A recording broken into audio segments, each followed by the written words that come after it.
Lesson 57, Election Campaigns. Types of elections. In the primary election, each party chooses its candidates to run against the other party in the general election. The general election, the winner is elected to office. In special elections, a runoff is held to determine a winner when none of the candidates win a majority of the votes. That's over 50%. The plurality winner is the winner under 50% when no candidate receives a majority. In a recall, citizens can vote to remove an official from office. In a recall, a recent recall attempt was Wisconsin's efforts to recall Governor Scott Walker. 1 million signatures were collected, which far exceeded the over 500,000 needed, the amount of equal to 23% of the state's eligible voters. 46% of the total votes cast in the 2010 gubernatorial election. Gubernatorial means of or relating to the governor. Just shy of the 1.1 million votes that Walker received in 2010. This was the only third gubernatorial recall election in U.S. history, and the first in which the incumbent won. The incumbent is in office. Walker won this recall. The other two gubernatorial recall elections, the sitting governor, was removed from office. Elections on issues, you have an initiative. Citizens circulate petitions to get a proposition put on the ballot at the next general election. Think of it this way. The citizens take the initiative to get something put on the ballot. A proposition is a proposed law or state constitutional amendment. So citizens can take the initiative or start an initiative to get a proposition placed on the ballot, a proposed law. An example of a proposition is the controversial Proposition 8 in California. This was a state constitutional amendment in California. It needed close to 700,000 valid petition signatures to get put on the ballot.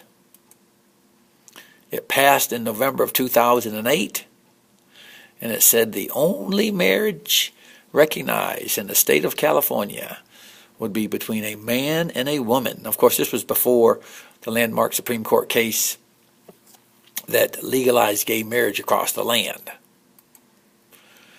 In North Carolina, we also had a very similar vote on gay marriage, but it wasn't a proposition. It was in the form of an amendment. The Republican-controlled General Assembly passed the bill and added it to the ballot as a constitutional amendment. In North Carolina, all North Carolina constitutional amendments must be approved by voters. And this amendment to ban gay marriage in North Carolina was put on the ballot, and North Carolina overwhelmingly voted in favor of it by a 61 to 39% vote. Marriage is between man and woman, the only domestic legal union recognized in the state. Again, this was before the Supreme Court case that legalized gay marriage, and of course, because of national supremacy, states cannot pass laws that violate national law. Any ruling by the U.S. Supreme Court will supersede any state-passed law. But just to show you, this is how certain issues get put on the ballot for voters on which to vote. Voters in North Carolina vote to amend the United States, the North Carolina Constitution in our state. Of course, that is not how the U.S. Constitution is amended, just in North Carolina. A referendum is something's been placed on the ballot for the people to vote on to approve or reject. It's referred to the people. Think of it that way. A referendum is referred to the people. Yes or no. School boards, local school bonds are examples of referendums. The people vote for an up or down vote. Should they pass the bond, which is a promise to repay money borrowed to get the money now, usually for school construction or school needs. We call them local school bonds, or borrowing money from the future, getting it now to pay the cost of building the new or renovating the school buildings. But they have to be approved by the people, a referendum, referred to the people. Another example of an issue on the ballot. Okay, presidential elections. Two-step process. First, you have to win your party's nomination, and then you have the general election campaign. First of all, to run for president is a big thing.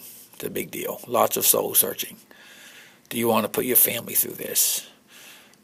With the support of your family, you have to put together an exploratory committee. How feasible is it for you to run for president? Can you raise the necessary money?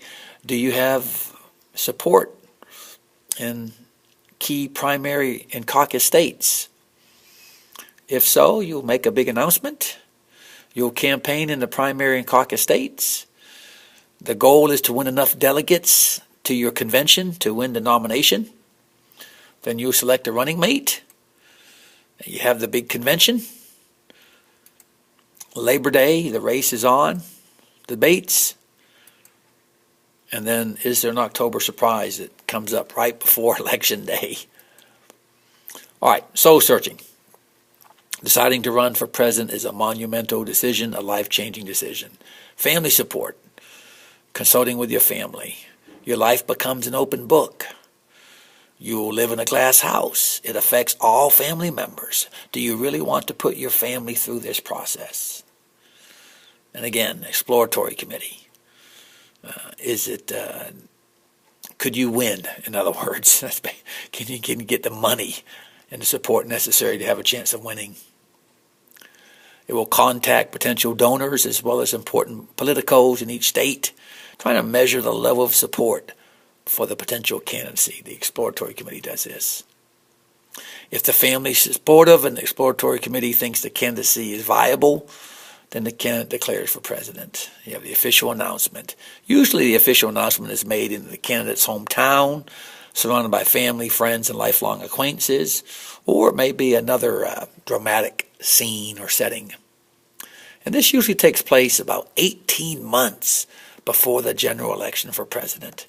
It's going to take about 1.5 years to run for president. Hillary Clinton made her announcement through a video, and then later gave a speech in the front of the Statue of Liberty. Donald J. Trump made his announcement down at Trump Towers after riding down the escalator to give his announcement speech. Campaigning in primary and caucus states. The candidate will begin campaigning in the early primary and caucus states in an attempt to win delegates to his party's nomination. Here's the order of the early primaries or caucuses. The Iowa caucus always comes first in either late January or early February. This was the 2016 schedule, by the way, at which you're looking. Then New Hampshire's the first actual primary. Then the Nevada caucus for Democrats. The South Carolina primary for Republicans. The Nevada caucus for Republicans. South Carolina primary for Democrats. Then Alabama. Notice Alabama was an open primary, meaning you need not be registered in that party in order to participate in that primary. So what is the difference between a primary and a caucus? In a primary, you have a statewide voting process. The voters go to their polling place on primary election day. cast a secret ballot for their preferred candidates, and this entire process may only take 10 minutes or so. That's a primary. The caucus, it takes place at a certain place and time, not all during the day. Participants openly show their support for their candidates. This is done by either raising your hands or breaking into groups according to the candidate participant support. It's a very time-consuming process. You may spend several hours participating in a caucus. And usually those who attend the caucuses are the party diehards, the partisans, the enthusiasts, the activists. So for the Republicans, those are your very right-wing conservative caucus goers. For the Democrats, it's your very left-wing liberal caucus attendees. No surprising that Bernie Sanders won probably all of the caucus votes for the Democrats, but Hillary Clinton won all the primary votes for the Democrat Party. By winning primaries and caucuses, you win enough delegates who will vote for him or her at the party's convention.